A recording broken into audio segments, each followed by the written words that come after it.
तो आपको ये पूरी तस्वीर जो हम दिखा रहे हैं दरअसल इजराइल का प्लान है जो ईरान के खिलाफ बनाया गया। ये जो आप तस्वीर देख रहे हैं ये दरअसल मैप है ईरान का और इसमें जो पिन पॉइंट एरियाज आप देख रहे हैं दरअसल ये वो जगह है जहां पर ऑयल डिपो है। जी हाँ, ऑयल का सबसे बड़ा एक्सपोर्टर है और ऐसे में इन ऑयल डिपोज को अब निशाना बनाने की तैयारी में इजराइल नजर आ रहा है। तस्वीरें हम आपके सामने रख रहे हैं और ये तस्वीरें बता रही है कि कैसे एक एक फेज करके इजराइल चाहता है कि ईरान में अंधेरा छा जाए और वो तैयारी बड़े स्तर पर हो रही है क्योंकि आज ही वो तस्वीरें सामने आई हैं जहां आईडीएफ ने बैठक ली है, रणनीति बनाई है कि कैसे आगे बढ़ना है। हम देख रहे हैं कि जब भी इजराइल पर एक तरह से अटैक होता है तो इजराइल और आक्रामक हो जाता है मीनाक्षी, और यही वजह कि अब फेजेस में कैसे ईरान को खत्म करना है इसकी तैयारी चल रही है। क्योंकि ऑयल डिपो सबसे बड़ा भंडार अगर हम बात करें तो ईरान के पास ऑयल डिपो ही है जिसे लेकर के अब इजराइल की तरफ से ये पूरा प्लान तैयार किया गया है।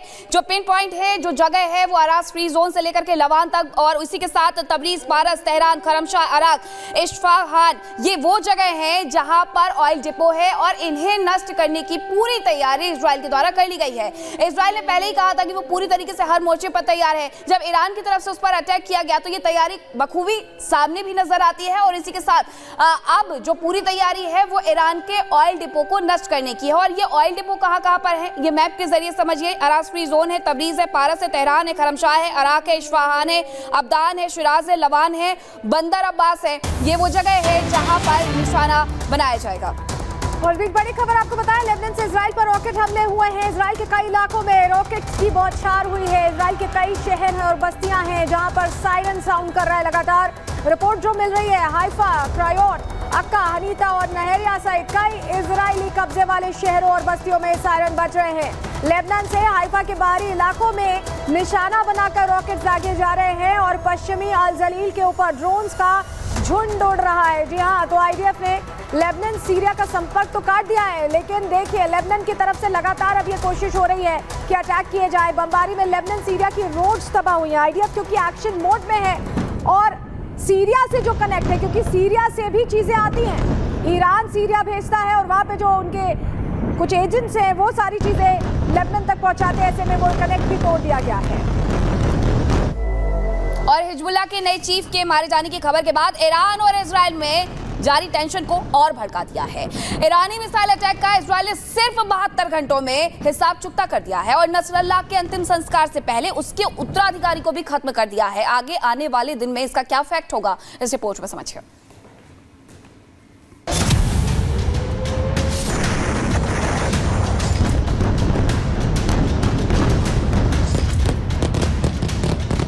इजराइल ने आखिर वो कर दिखाया जिसकी किसी ने कल्पना भी नहीं की थी। खबर है कि इजराइल ने एक बार फिर हिजबुल्लाह के सुप्रीम लीडर को मार गिराया है। दावा किया जा रहा है कि बेरूत में हिजबुल्लाह के नए चीफ हाशिम सैफुद्दीन के ठिकाने पर इजराइल ने बमबारी कर उसे मौत के घाट उतार दिया। हिजबुल्लाह चीफ हसन नसरल्लाह के खात्मे के एक हफ्ते के भीतर ही संगठन के नए मुखिया को भी इजराइल ने मार डाला। इजराइल के इस एक्शन के बाद मिडिल ईस्ट में जंग की आग और ज्यादा भड़कने वाली है। हिजबुल्लाह अभी अपने पुराने चीफ की मौत से संभला भी नहीं था कि इजराइल ने एक बार फिर उसकी लीडरशिप को खत्म कर दिया।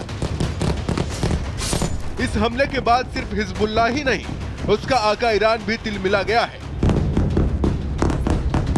माना जा रहा है कि ईरान और हिजबुल्लाह इस हमले का बदला लेने के लिए एक बार फिर इजराइल पर तगड़ा पलटवार करेंगे। रक्षा विशेषज्ञों का दावा है कि ईरान एक बार फिर इजराइल पर बैलिस्टिक मिसाइलें दाग सकता है। हिजबुल्लाह के माध्यम से इजराइल पर ग्राउंड अटैक करवा सकता है। यमन के हूती विद्रोहियों से भी समंदर के रास्ते मिसाइल और ड्रोन अटैक की प्लानिंग कर सकता है। यहाँ तक कि इजराइल पर एक साथ 3 तरफ से भी हमला किया जा सकता है। ईरान, हिजबुल्लाह, हूती, हमास और इराकी शिया संगठन एक साथ इजराइल पर अटैक कर सकते हैं। लेबनान की सत्ता पर काबिज हिजबुल्लाह एक संगठन के तौर पर ईरान के प्रॉक्सी के तौर पर काम करता है। हिजबुल्लाह हथियारों, ट्रेनिंग और पैसों के लिए पूरी तरह से ईरान पर निर्भर है। इसीलिए हाशिम सैफुद्दीन की मौत को हिजबुल्लाह से ज्यादा ईरान पर चोट मानी जा रही है। ईरान के लिए हिजबुल्लाह चीफ हसन नसरल्लाह का माना जाना बड़ा झटका था। नसरल्लाह की मौत का बदला लेने के लिए ईरान ने इजराइल पर हमला किया था। दावा है कि ईरान ने इजराइल को करीब 200 मिसाइलों से निशाना बनाया था। अब इजराइल ने भी ईरान के मिसाइल हमलों का तगड़ा जवाब दिया है। मिसाइल अटैक के 72 घंटों के भीतर ही हिजबुल्लाह के नए चीफ को खत्म कर दिया गया है। अब सवाल है कि मिसाइल हमले के बाद हुए इस इजरायली पलटवार का जवाब ईरान कैसे देता है। आपको बता दें कि हसन नसरल्लाह का अंतिम संस्कार भी अभी तक नहीं हुआ है।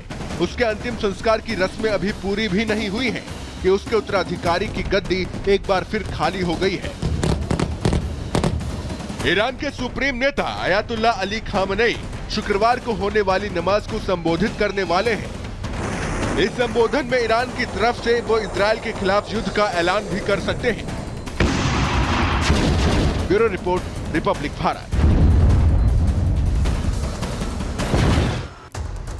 और दूसरी तरफ आज फ्राइडे भी है। अब ये सवाल खड़ा हो जाता है कि क्या आने वाले वक्त में इजराइल के लिए ये ब्लैक फ्राइडे बन जाएगा। उसी के साथ की तस्वीरें भी समझिए कि आखिरकार टारगेट पर है ईरान के जो ऑयल डिपो है। हमारे साथ स्टूडियो में मेहमान भी है, मेजर जनरल संजय बैसटर हमारे साथ जुड़े हुए हैं और group captain UK Devnath sir भी हमारे साथ जुड़े हुए हैं। मेजर जनरल, सबसे पहले मैं आप ही से ये समझना चाहूंगी कि टारगेट पर जो ईरान के ऑयल डिपो है, कितना बड़ा नुकसान ईरान को होगा। और दूसरी तरफ आज जो फ्राइडे है वो खामनेई वहां पर संबोधित भी करने वाले हैं इजराइल के लिए। क्या ये ब्लैक फ्राइडे बन जाएगा, ऐसा हो सकता है?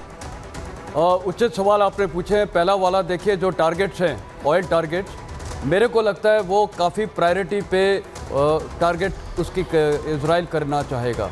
उसके कारण हैं, देखिए ऑयल इकनॉमी से पूरी ईरान की इकनॉमी चल रही है। और आपको याद होगा कि हमेशा अमेरिका ने भारत को भी बोला था कि आप वहाँ से ऑयल इंपोर्ट नहीं करेंगे। तो ये देखते हुए ऑयल तो सबसे ज़रूरी चीज़ है उनके लिए।